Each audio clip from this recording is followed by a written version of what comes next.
पंच परमेष्ठी भगवंतों को भावपूर्वक वंदन। जिन वाणी का श्रवण करने वाले सभी धर्म प्रेमी भाइयों और बहनों को मेरा जय जिनेन्द्र। देखते ही देखते पर्वाधिराज पर्युषण पर्व के 6 दिन कहाँ पसार हो गए हमें पता ही नहीं चला। और आज 7वां दिन और कल संवत्सरी का अत्यंत महत्वपूर्ण दिन। संवत्सरी का दिन अर्थात आलोचना का दिन, क्षमापना का दिन, प्रतिक्रमण का दिन, आंतरशुद्धि का दिन।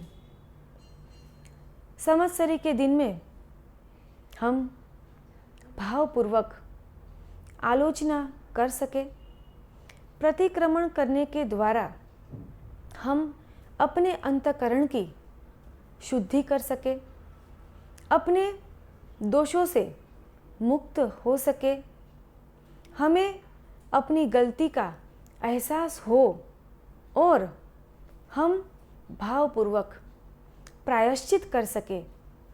इसके लिए अति आवश्यक है कि हम इस दिन के महत्व को समझें, इस प्रतिक्रमण की क्रिया के महत्व को समझे, इस भव की दुर्लभता को समझे।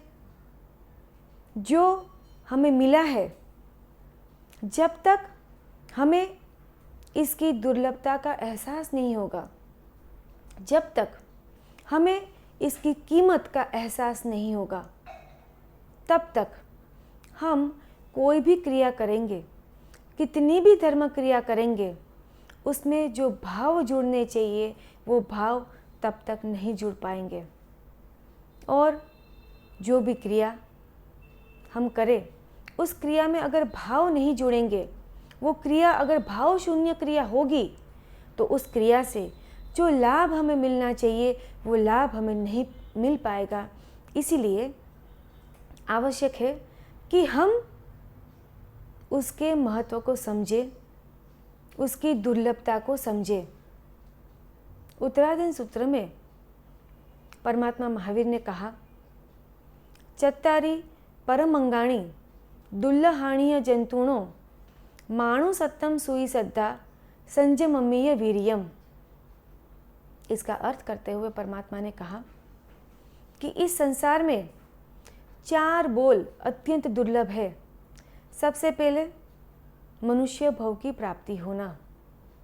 मनुष्य भव की प्राप्ति तो हो गई, उसमें मनुष्यत्व की प्राप्ति ये अति दुर्लभ है।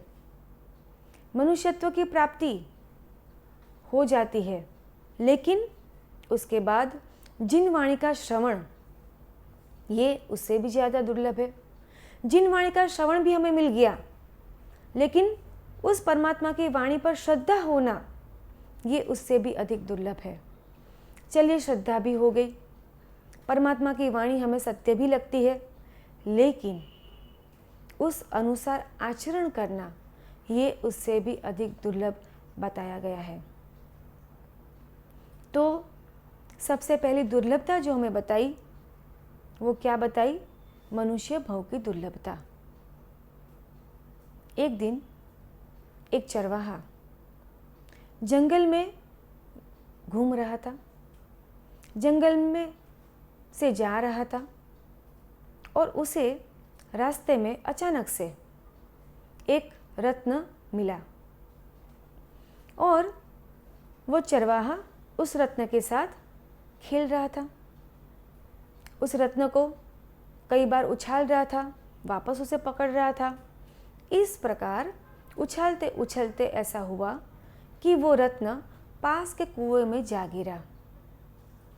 ये तो एक छोटा सा दृष्टांत है, लेकिन इस दृष्टांत के माध्यम से हमें एक अत्यंत ही महत्वपूर्ण विषय को समझना है, और वो विषय है योग और क्षेम। योग किसे कहते हैं और क्षेम किसे कहते हैं, हमें इसे समझना है।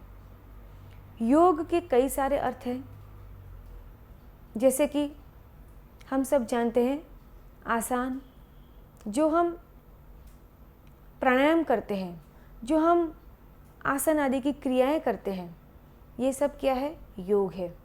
योग का एक और अर्थ भी है, अप्राप्तस्य प्राप्ति योगः, अर्थात अप्राप्य वस्तु की प्राप्ति होना उसे योग कहा जाता है। जो वस्तु हमारे पास नहीं है, जो व्यक्ति हमारे पास नहीं है, जो परिस्थिति हमारे पास नहीं है, उसकी प्राप्ति होना उसे योग कहा जाता है, जिसे हम संयोग भी कहते हैं। कई बार हम कहते हैं ना कि हमें संयोग से ये वस्तु मिल गई, संयोग से हमें ये अपॉर्चुनिटी मिल गई, संयोग से हमें ये व्यक्ति मिल गई, तो ये क्या है? योग। तो योग का अर्थ है अप्राप्तस्य प्राप्ति योगः। तत्पश्चात क्षेम किसे कहते हैं? तो क्षेम का अर्थ है प्राप्तस्य संरक्षणं क्षेमः। इसका अर्थ है जो हमें प्राप्त हुआ है, जो हमें मिला है, उसकी रक्षा करना, न केवल उसकी रक्षा करना बल्कि उसका उपयोग करना, उसका सदुपयोग करना, ये है क्षेम। उस चरवाहे को रत्न का मिलना एक अत्यंत ही महत्वपूर्ण योग था।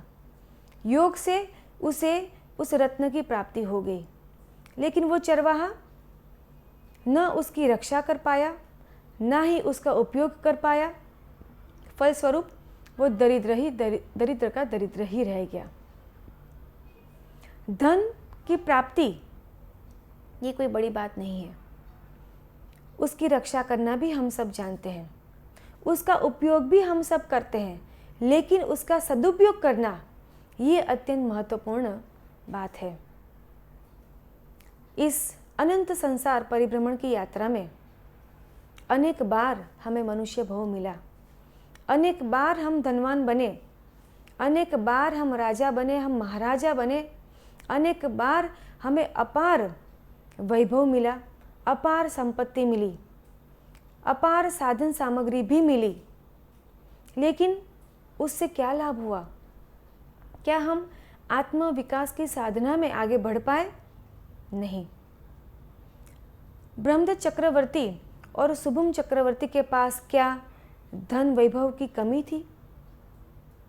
क्या उनके पास साधन सामग्री की कमी थी? 6 खंड के अधिपति थे, चक्रवर्ती थे, हजारों देवता उनकी सेवा में रहते थे। क्या कुछ उनके पास नहीं था? कौन से साधनों का अभाव था? लेकिन फिर भी इतना सब कुछ होते हुए भी तृष्णा की आग जो बुझनी चाहिए वो बुझी नहीं, बल्कि दिन ब दिन तृष्णा की आग बढ़ती गई और उसका परिणाम क्या हुआ हम सब जानते हैं कि वे दोनों 7वीं नरक के मेहमान बन गए। इसीलिए शास्त्रकार भगवान कहते हैं कि महत्व वस्तु की प्राप्ति का नहीं है, महत्व उसके सदुपयोग का है, कि हम उसका सदुपयोग किस प्रकार से करते हैं। हमें मनुष्य भव के रूप में, 5 इंद्रियों के रूप में, इस शरीर के रूप में ऐसी दुर्लभ वस्तु मिली है जिसकी इच्छा देवता भी करते हैं। जो जीवन देवताओं को भी प्रिय है, ऐसा देव दुर्लभ जीवन हमें मिला, लेकिन अगर हम इसका सदुपयोग ही न कर पाए तो क्या लाभ है? आज हमें जो 5 इंद्रियां मिली, हमें ये जो शरीर मिला, इन हाथों से हम अन्य जीवों की रक्षा भी कर सकते हैं और इन्हीं हाथों से हम उन जीवों की हिंसा भी कर सकते हैं। इस शरीर के द्वारा सत्कार्य करके हम पुण्य का उपार्जन भी कर सकते हैं और इसी शरीर के द्वारा दुष्कृत्य करके हम पाप कर्म का भी उपार्जन कर सकते हैं। जो आंखें हमें मिली, उन आँखों से हम जीव दया का पालन भी कर सकते हैं। इन आँखों से संतों के दर्शन करके, गुरु भगवान के दर्शन करके, हम शास्त्र स्वाध्याय करके अपने जीवन को उज्जवल भी बना सकते हैं। और इन्हीं आँखों से विषयों के प्रति हम चकाचौंध होकर विषयों के प्रति आसक्त होकर हम अपनी आत्मा को पतन की ओर भी धकेल सकते हैं। शास्त्रकार भगवंत कहते हैं कि मनुष्य भव तो हमें अनेक बार मिल चुका है, लेकिन अनेक बार मनुष्य के भव में हमने किया क्या? इस जीवन को उस चरवाहे की तरह हमने खेल की वस्तु समझा और खेल खेल में ही इस मनुष्य जीवन को हमने कई बार गंवा दिया। और इसी का परिणाम है कि आज भी हम इस संसार में, संसार की चार गतियों में हम परिभ्रमण कर रहे हैं। एक दृष्टांत के द्वारा हम इस बात को समझे कि एक शेठ था, काफ़ी बड़ा उसका व्यापार था और चंदन की लकड़ी का व्यापार ये शेठ किया करते थे। उस शेठ ने दाम कम थे तो काफ़ी सारी चंदन की लकड़ियाँ खरीद ली और अपने गोदाम चंदन की लकड़ियों से भर दिए। अचानक कार्यवश उस शेठ को कुछ दिनों के लिए बाहर जाना हुआ और पीछे से अत्यंत बारिश हुई और इतनी ज़ोरों से बारिश हो रही थी कि घर में ईंधन की कमी हो गई। अब घर में जो लकड़ियाँ ईंधन के लिए चाहिए थी वो लकड़ियाँ नहीं थी। अब शेठानी ने सोचा कि अब मैं क्या करूं, लकड़ियाँ कहाँ से लाऊं। उसने आसपास देखा, कहीं पर भी कोई लकड़ियाँ नहीं थी। फिर शेठानी ने अपना गोदाम खोला और देखा कि पूरा गोदाम लकड़ियों से भरा हुआ था और शेठानी अत्यंत खुश हो जाती है। वो सोचती है कि वाह, शेठ कितने अच्छे हैं, वो मेरे बारे में कितना सोचते हैं, मुझे पीछे से कोई तकलीफ़ ना हो उसके लिए वो पहले से ही तैयारी करके गए। धन्य है, मैं इतनी सौभाग्यशाली हूँ कि मुझे ऐसे पति मिले। मन ही मन शेठ के प्रति वो आदर का भाव, सेठ के प्रति, उनके प्रति वो प्रशंसा के भाव उनके मन में आ रहे हैं। धीरे धीरे करके सारी लकड़ियाँ शेठानी ने क्या की, उस ईंधन के काम में ले ली। अब कुछ दिनों के बाद शेठ वापस आते हैं। कुछ दिन ऐसे ही पसार हो जाते हैं। अब शेठ ने देखा कि चंदन का दाम काफ़ी बढ़ चुका था। अब शेठ ने सोचा कि अब मैं सारी लकड़ियों को बेच दूंगा और काफ़ी मुनाफा कमाऊंगा। मगर क्या होता है, जैसे ही शेठ ने गोदाम का दरवाज़ा खोला, क्या देखा कि पूरा गोदाम खाली था। गोदाम में कहीं पर भी चंदन की लकड़ियाँ नहीं थी। शेठ अत्यंत चिंतित हो जाता है। वो सोचता है कि क्या हुआ, क्या किसी ने चोरी कर ली, आखिर इतनी सारी चंदन की लकड़ियाँ गई कहाँ।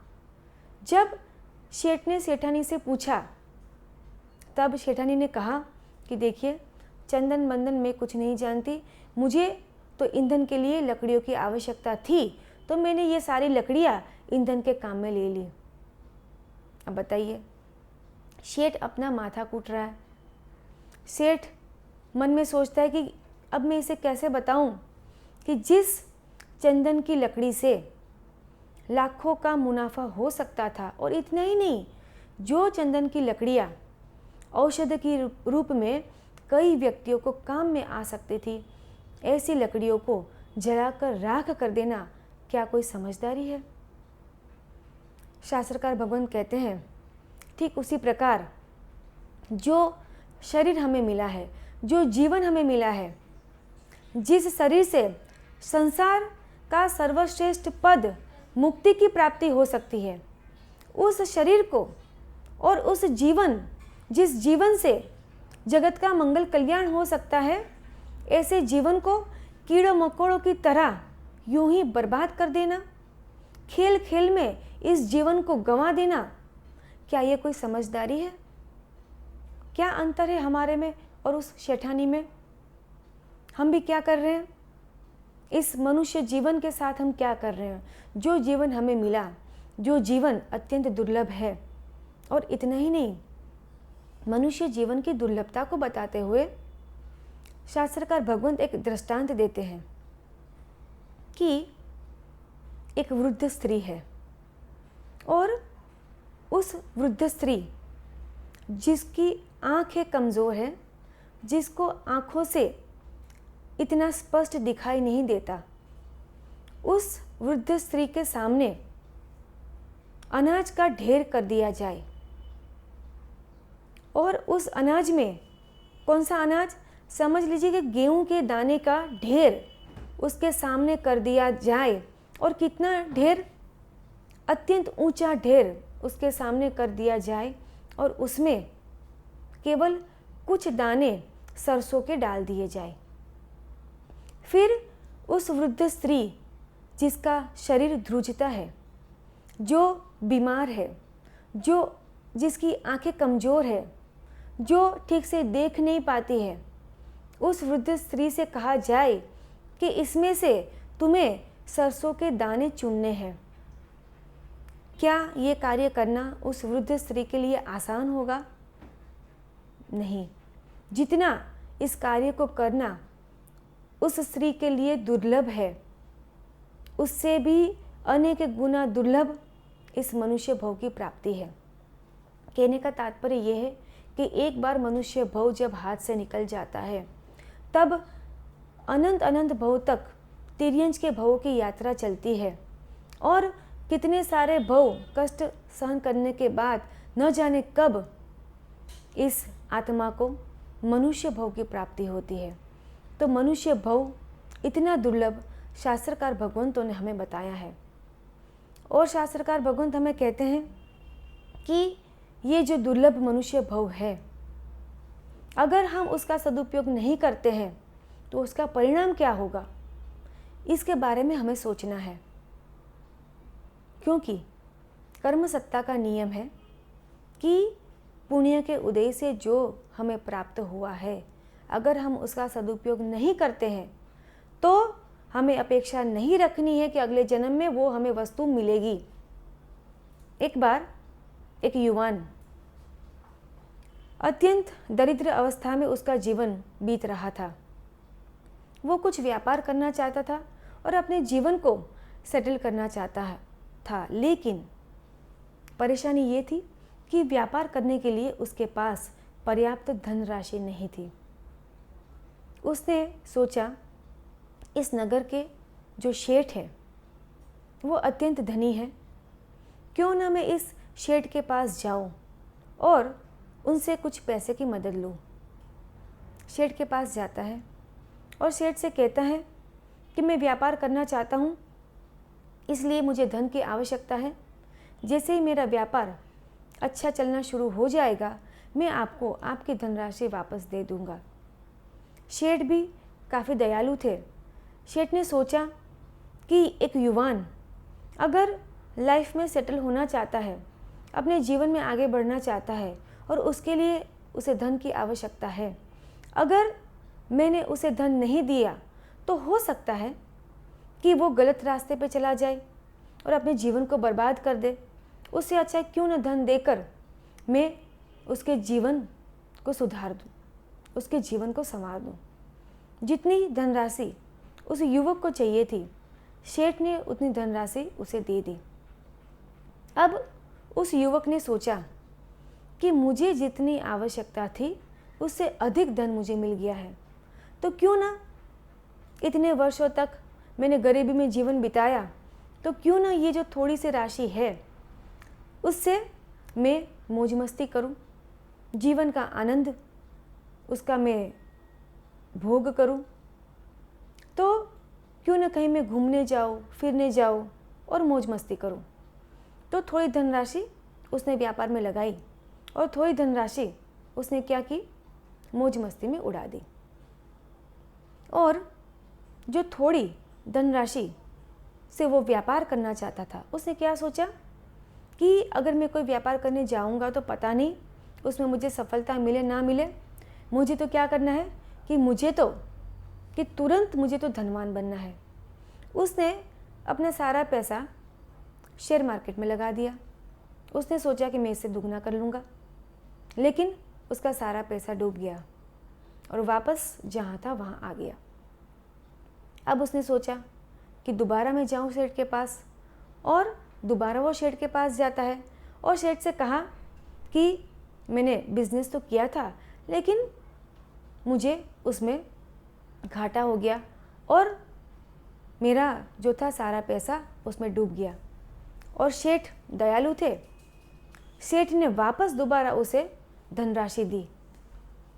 वापस उस युवक ने क्या किया कि वापस उसने वो पैसे गंवा दिए। अब तीसरी बार वो सेठ के पास गया पैसा मांगने के लिए। क्या तीसरी बार वो सेठ उसे पैसा देगा? उसकी जगह अगर हम होंगे तो क्या हम उस युवक को वापस पैसा देंगे? शास्त्रकार भगवंत कहते हैं कि सेठ को अगर दया आ गई तो वो दोबारा पैसा दे भी देंगे, लेकिन कर्मसत्ता के पास ऐसे दया करुणा के भाव नहीं है।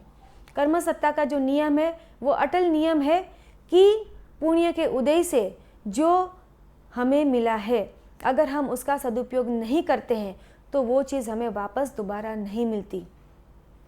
अगर हम आँखों का दुरुपयोग करेंगे तो हमें आँख नहीं मिलेगी, अगर हम मन का दुरुपयोग करेंगे तो हमें मन नहीं मिलेगा, अगर हम हमारी इंद्रियों का दुरुपयोग करेंगे तो हमें हमारी इंद्रियां नहीं मिलेंगी। हम जो धन संपत्ति हमारे पास है अगर हम उसका दुरुपयोग करेंगे तो हमें धन संपत्ति भी नहीं मिलेगी।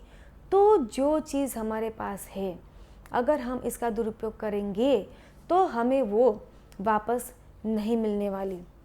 ये अटल नियम कर्मसत्ता का है। इसलिए मनुष्य भव की दुर्लभता को हमें समझना है और हमें जो मिला है उसका हमें उपयोग नहीं करना है, क्योंकि उपयोग करना तो हम सब जानते हैं, हमें उसका सदुपयोग करना है। एक बार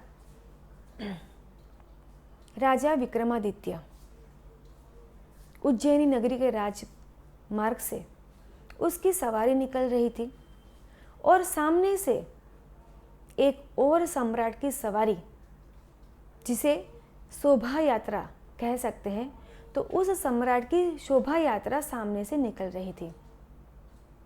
अब वो सम्राट कौन था? वो सम्राट आध्यात्मिक जगत का सम्राट था और वो सम्राट थे आचार्य सिद्धसेन दिवाकर जी। तो सिद्धसेन दिवाकर जी, तो उनकी शोभा यात्रा सामने से आ रही थी।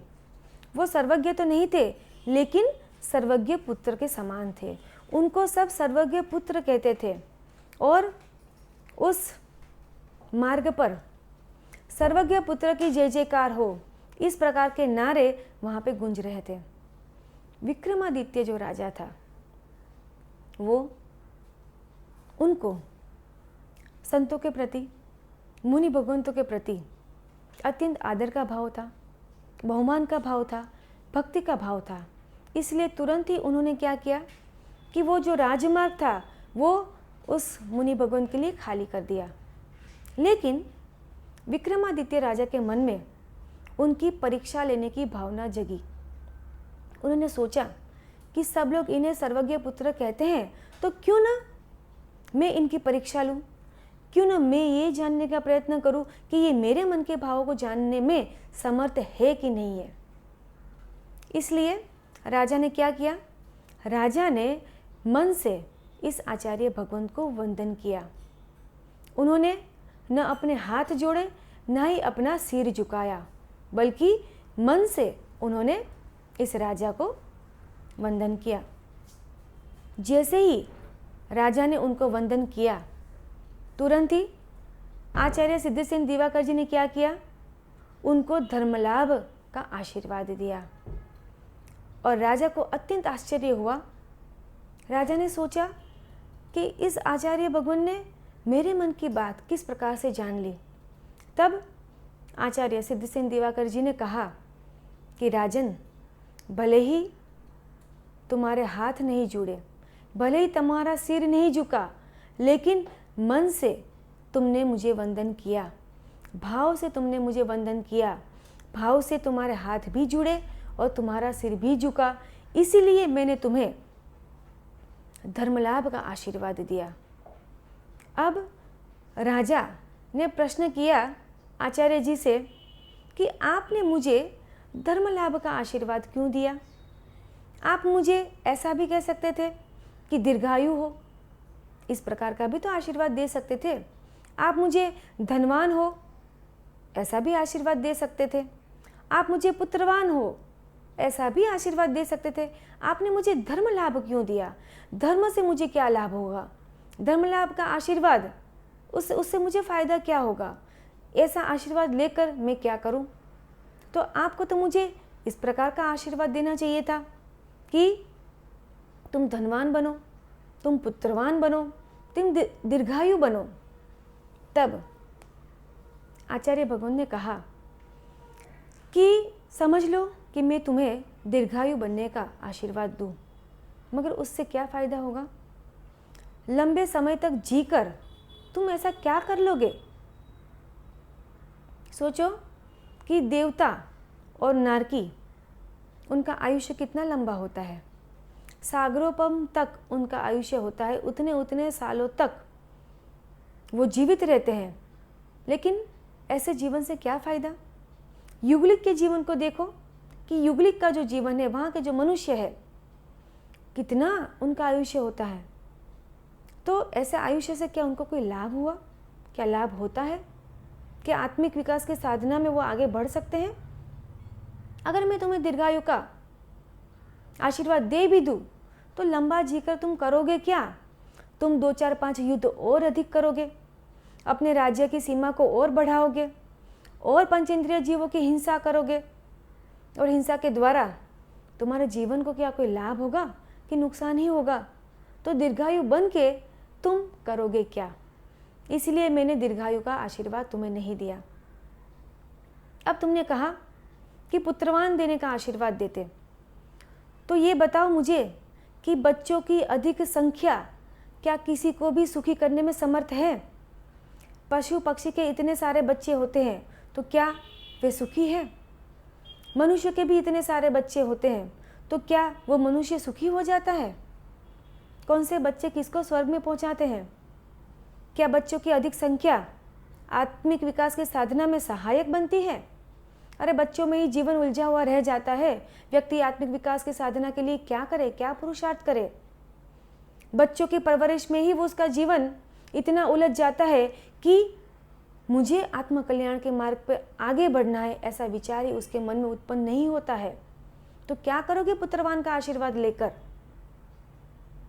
फिर अगर मैं तुम्हें धनवान बनने का आशीर्वाद दे भी देता तो उससे भी क्या लाभ होता?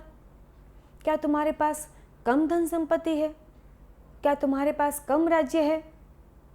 धन संपत्ति से आज तक किसको लाभ हुआ? रावण की लंका सोने की थी, क्या उससे रावण को कोई फायदा हुआ? क्या उससे रावण की यश कीर्ति बढ़े? उसकी आत्मा का तो पतन नहीं हुआ, वो तो दुर्गति में ही गया। देवता की बात करें तो देवलोक के देवता, क्या उनके पास कम धन संपत्ति है? लेकिन धन संपत्ति में आसक्त होने के कारण जब देवगति का आयुष्य पूरा हो जाता है तब पृथ्वीकाय में जन्म ले लेते हैं। तो धन संपत्ति से भी मुझे ये बताओ कि किसको लाभ हुआ? जैसे जैसे धन संपत्ति बढ़ती जाती है, मनुष्य की तृष्णा भी बढ़ती जाती है। शास्त्र में ऐसे कई दृष्टांत हैं, और शास्त्र में तो यहाँ तक कहा गया कि राजेश्वरी वो नरकेश्वरी। जिसके पास अधिक धन संपत्ति, उसकी तृष्णा भी अधिक, उसकी आसक्ति भी अधिक। मम्मन सेठ के पास क्या कम धन संपत्ति थी? श्रेणिक राजा की धन संपत्ति भी उसके पास कम पड़ जाए, उतनी अधिक धन संपत्ति मम्मन सेठ के पास थी। लेकिन उससे उसको क्या लाभ हुआ? उसकी आत्मा का तो पतन ही हुआ। तो अधिक धनवान बन के भी क्या लाभ? इसीलिए मैंने तुम्हें कौन सा आशीर्वाद दिया? धर्म लाभ का आशीर्वाद दिया। क्षमा, दया, करुणा, विनय, विवेक, परोपकार, सहनशीलता, ज्ञान, दर्शन, इतने सारे गुण में से यदि एक गुण भी तुम्हारे जीवन में स्पर्श हो जाए तुम्हारे हृदय को स्पर्श हो जाए, तुम्हारे जीवन में अगर एक गुण का भी प्रकटीकरण हो जाता है तो समझ लो तुम्हारा जीवन धन्य हो जाता है, समझ लो तुम्हारा जीवन सार्थक हो जाता है। ये जो मनुष्य जीवन हमें मिला है ये गुणवान बनने के लिए मिला है, और गुणवान बनने की अपेक्षा से ही मनुष्य जीवन जो है, मनुष्य भव जो है वो दुर्लभ है और वो श्रेष्ठ है। मनुष्य जीवन की श्रेष्ठता का आधार क्या है कि मनुष्य जीवन में ही गुणवान बना जाता है। गुणों का प्रकटीकरण तिर्यंच गति में हो सकता है? नहीं। गुणों का विकास क्या देवलोक में हो सकता है? नहीं। गुणों का विकास क्या नरक गति में हो सकता है? नहीं। गुणों का विकास, गुणों का प्रकटीकरण एकमात्र मनुष्य भव में होता है।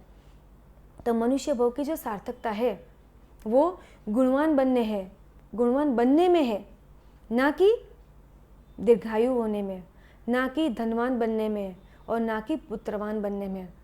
अनेक भव में हम अनेक बार राजा बने, अनेक बार हमें धन संपत्ति मिली, अनेक बार हम शक्तिशाली भी बने, अनेक बार हमें पद प्रतिष्ठा मिली, अनेक बार हम चक्रवर्ती भी बने, अनेक बार हम वासुदेव बने।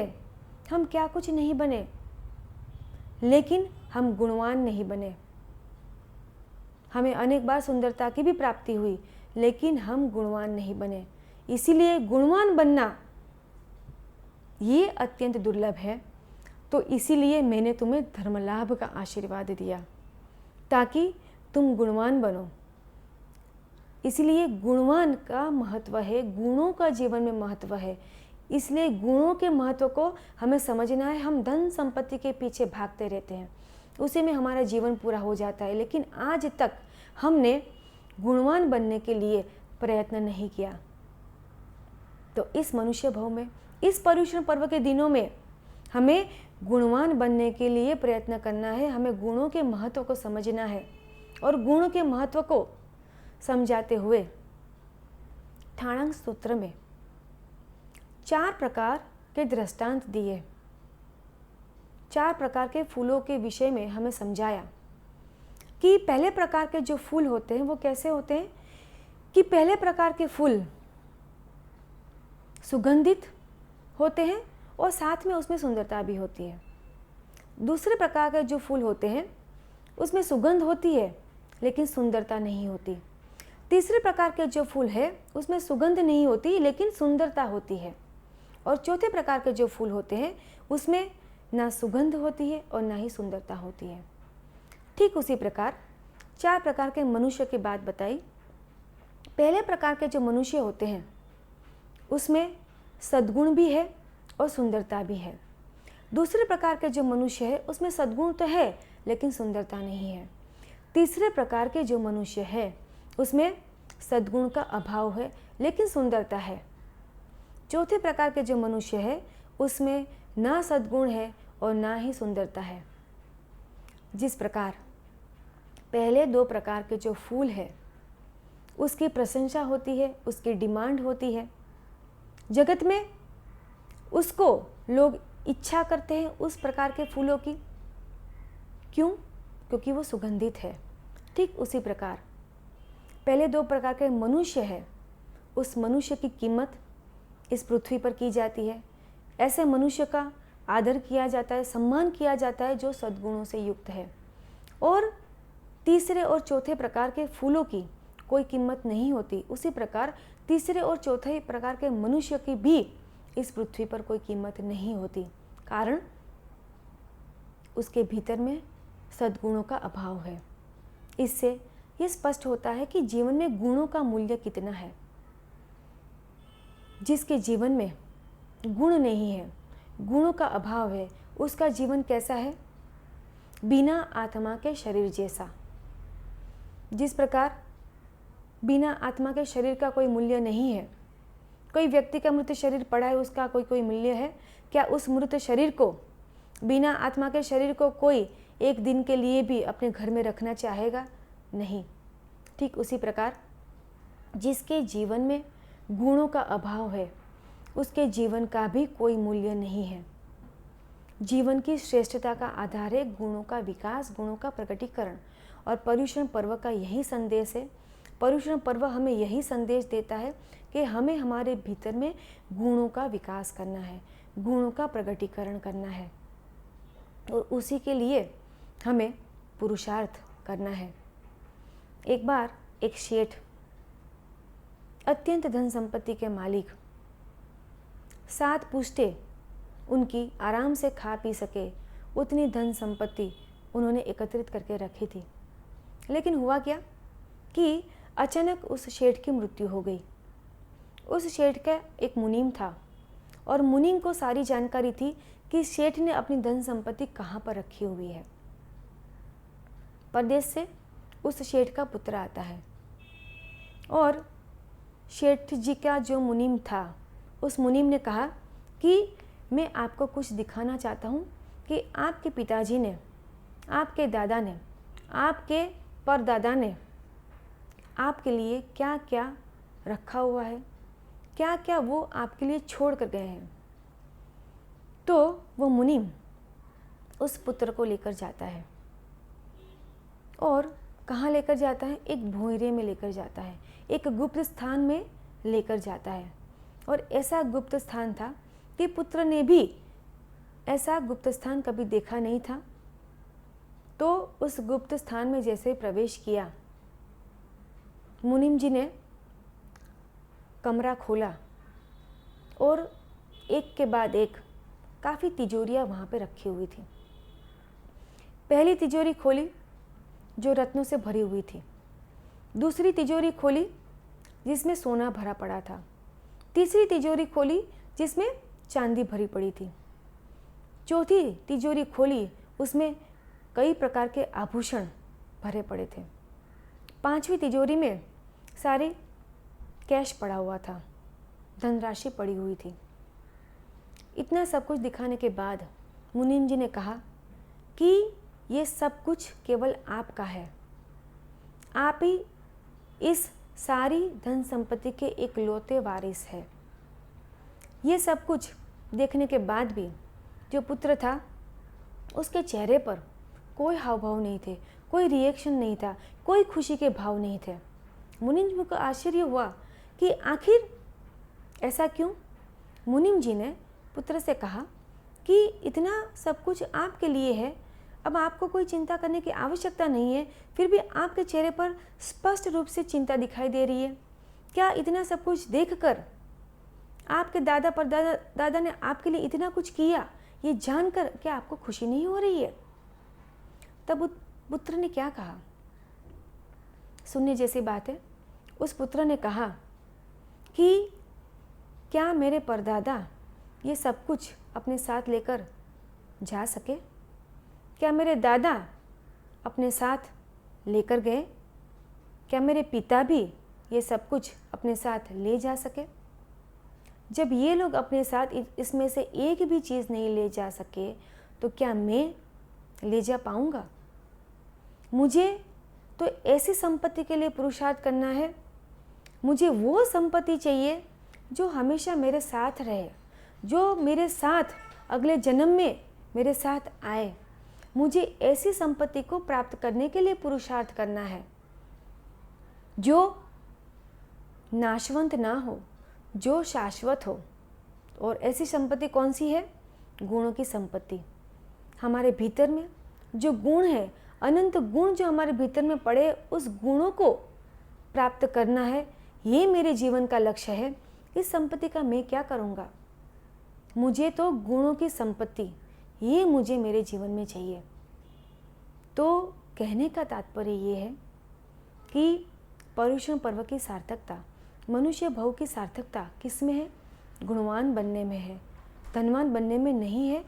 गुणों का प्रगटीकरण हो, गुणों का विकास हो, और गुणों का विकास ही हमें गुणस्थानक में आगे ले जाता है। आध्यात्मिक विकास में एक व्यक्ति कब आगे बढ़ सकता है? जब वो गुणों का विकास करे, जब वो गुणों का प्रकटीकरण करे, वही व्यक्ति गुणस्थानक में आगे बढ़ सकता है, आध्यात्मिक विकास में आगे बढ़ सकता है। एक बार एक राजा, वो राजा अपने राज्य की सीमा बढ़ाने के लिए आक्रमण करता है दूसरे राज्य के ऊपर, और घमासान युद्ध होता है और युद्ध में वो विजयी होता है, वो विजय को प्राप्त करता है। उसने अपने दूत के माध्यम से उस राजा की कई सारी पत्नियां थी, तो सारी पत्नियों को संदेश भेजा कि यहाँ पर हमें विजय प्राप्त हो चुकी है और ये जो नगर है अत्यंत समृद्ध नगर है। आपको जो कुछ भी मंगाना हो, आपकी जो कोई भी फरमाइश हो, आप लिखकर इस दूत के साथ मुझे भेज दें। तो जितनी भी रानियाँ थी, सब रानी ने अपनी अलग अलग डिमांड रखी। किसी ने कपड़े मंगवाए, किसी ने ज्वेलरी मंगाई, किसी ने वहाँ की जो प्रसिद्ध वस्तु थी वो मंगाई। तो अलग अलग रानी ने अपनी अलग अलग वस्तुएं मंगाई दूत के द्वारा। इस राजा की जो सबसे छोटी रानी थी, उसने पत्र में लिखा कि मुझे कुछ भी नहीं चाहिए, मुझे सिर्फ आपसे मतलब है, मैं सिर्फ आपको चाहती हूँ, मैं चाहती हूँ कि आप जल्दी से वापस आ जाए। इस प्रकार दूत वापस आता है राजा के पास और राजा ने जिस जिस रानी ने जो जो मंगाया था वो सारी वस्तुएं ले ली। और जब सब कुछ हो जाने पर वो राजा वापस अपने राज्य में आता है और जिसने जो जो मंगाया था सारी वस्तु सबको पहुंचा दी गई। और खुद राजा कहाँ जाता है? अपनी छोटी रानी के पास जाता है। दूसरी रानी ने प्रश्न किया कि आप सीधा वहाँ पर कैसे चले गए, आपको तो हमारे पास आना चाहिए था। तब राजा ने क्या कहा? जिसने जो जो मांगा था उस सब को वो मिल गया। छोटी रानी ने मेरी इच्छा की, छोटी रानी ने और कुछ नहीं मंगाया। छोटी रानी ने कहा कि मुझे तो आपसे मतलब है, मैं तो सिर्फ आपको चाहती हूँ, तो मैं उसके पास चला गया। तो इस दृष्टांत के माध्यम से शास्त्रकार भगवंत कहते हैं कि हम क्या इच्छा करते हैं? धनवान बनने की। हम क्या इच्छा करते हैं? पुत्रवान बनने की। हम क्या इच्छा करते हैं? दीर्घायु बनने की। लेकिन शास्त्रकार भगवंत कहते हैं कि ये जो सारी इच्छाएं हमारे मन में जागृत होती है, वो इच्छा को पूरी करने के लिए हम पुरुषार्थ भी करते हैं। लेकिन अगर पुण्य का उदय नहीं है तो इच्छा होने के बावजूद, पुरुषार्थ होने के बावजूद भी हमारी ये इच्छा पूरी नहीं हो सकती। कहने का तात्पर्य ये है कि धनवान बनने के लिए, दीर्घायु बनने के लिए और पुत्रवान बनने के लिए क्या चाहिए? पुण्य का उदय चाहिए। अगर पुण्य नहीं है तो इच्छा और पुरुषार्थ होने के बावजूद भी हमें ये नहीं मिल सकता। लेकिन गुणवान बनने के लिए पुण्य की आवश्यकता नहीं, गुणवान बनने के लिए पुरुषार्थ की आवश्यकता है। गुणवान बनने के लिए हम पुरुषार्थ करें तो निश्चित रूप से हम गुणवान बन सकते हैं, लेकिन पुरुषार्थ करने के द्वारा हम धनवान बने ऐसा कोई नियम नहीं है। लेकिन पुरुषार्थ के द्वारा गुणवान बने ये हम निश्चित रूप से बन सकते हैं। तो हमें गुणवान बनने के लिए पुरुषार्थ करना है। लेकिन खेद की बात यह है, दुख की बात यह है कि हमारे पास जो है हमें उसका मूल्य नहीं है। हमारे पास जो है हमें उसकी कदर नहीं है। जो हमें मिला है उसकी हमें कीमत नहीं है। एक व्यक्ति था, वो अपने जीवन से अत्यंत परेशान था और उसके मन में ऐसे भाव आए कि ऐसा जीवन जीना, उससे अच्छा तो मैं आत्महत्या कर लूं, क्योंकि मैं इस जीवन से तंग आ चुका हूं। और वह आत्महत्या करने के लिए निकल पड़ता है। रास्ते में उसे एक महात्मा मिले। उस महात्मा ने उसे आत्महत्या करने से रोका और महात्मा ने पूछा कि आखिर तुम्हारे जीवन में ऐसी क्या तकलीफ आ गई कि तुम अपने जीवन को नष्ट कर देना चाहते हो, ख़त्म कर देना चाहते हो। उस व्यक्ति ने कहा कि गुरुजी, मैं गरीबी से तंग आ चुका हूँ। काफ़ी सारे प्रयत्न किए धन कमाने के, लेकिन मुझे सफलता नहीं मिली। बीच में कुछ सफलता मिली थी, लेकिन वो भी मेरा सारा चला गया। कितनी बार मैंने पुरुषार्थ किया, कितनी बार मैंने प्रयत्न किया, लेकिन अब मैं इस गरीबी से तंग आ चुका हूँ। इस प्रकार दर दर की ठोकरें खाना, सबसे मांग कर चलना, ये कब तक मैं ऐसा कब तक करता रहूँगा? कब तक इस तरह चलता रहेगा? इससे अच्छा तो मैं अपने जीवन को ही समाप्त कर दूं। उस महात्मा ने कहा कि तुम जानते भी हो कि तुम्हारे पास जो है वो कितना अनमोल है, तुम्हारे पास जो है कितना अमूल्य है, तुम्हारे पास जो है वो कितना दुर्लभ है। क्या तुम्हें इसका अंदाज़ा भी है? एक काम करो, तुम चलो मेरे साथ। एक सम्राट को मैं जानता हूँ, मेरी उससे अच्छे से जान पहचान है। तुम मेरे साथ चलो, तुम्हारी सारी तकलीफ़ें वहाँ पर दूर हो जाएगी। तो सम्राट की बात, सम्राट के पास महात्मा उस युवक को लेकर जाते हैं। युवक बाहर में खड़ा है। महात्मा अंदर जाकर सम्राट से कुछ बात करते हैं, थोड़ी देर में वापस आते हैं। अब उस महात्मा ने कहा, तुम्हारी सारी चिंता दूर हो गई है, अब तुम्हें डरने की कोई आवश्यकता नहीं है, अब तुम्हें घबराने की कोई आवश्यकता नहीं है, क्योंकि अब पैसों की बारिश होगी। अब युवक कहता है, आप ये क्या कहते हैं? आखिर मेरे पास ऐसा है क्या जिसके बदले में मुझे पैसे मिलेंगे? किस प्रकार मेरी गरीबी दूर होगी? आखिर आपने सम्राट से क्या कहा, क्या बात की? तब उस महात्मा ने कहा कि सम्राट से मैंने तुम्हारी 2 आँखों का सौदा कर दिया है, और उस 2 आँखों के बदले में सम्राट 2 करोड़ स्वर्ण मुद्रा तुम्हें देने के लिए तैयार है। सोचो अब तुम्हें क्या चिंता। अब वो युवक कहता है, क्या आप ये कैसे बात करते हैं? मैं किसी भी कीमत पर अपनी आंखों को नहीं बेच सकता। अगर आंखें ही चली जाएगी तो फिर मैं क्या करूँगा? मेरे जीवन का कोई अर्थ ही नहीं रह पाएगा। तब महात्मा ने कहा, तुम तो ऐसे भी अपने जीवन को समाप्त करने जा रहे थे, तुम तो ऐसे भी आत्महत्या करने जा रहे थे। जब पूरा जीवन ही समाप्त करना था तो अब 2 आँख देने में तुम्हें क्या आपत्ति है? और 2 आँखों के बदले में तुम्हें इतनी धन संपत्ति मिल रही है कि तुम आराम से बैठे बैठे अपना पूरा जीवन व्यतीत कर सकते हो। तुम्हें कोई चिंता की आवश्यकता ही नहीं है। उस युवक ने कहा कि 2 करोड़ तो क्या, 2000 करोड़ स्वर्ण मुद्रा भी मुझे कोई दे तो मैं अपनी आंखें नहीं दे सकता। उस महात्मा ने कहा, चलो ठीक है, एक काम करो, 2 आंखें मत दो, 1 आंख दे दो, फिर भी तुम्हें 1 करोड़ स्वर्ण मुद्राएं मिल जाएगी। क्या वो कम है? बहुत काफ़ी है तुम्हारे जीवन को जीने के लिए। तब उस युवक ने कहा, मैं एक भी आंख तो क्या, मैं अपने शरीर का एक भी अंग, एक भी अवयव देने को तैयार नहीं हूँ।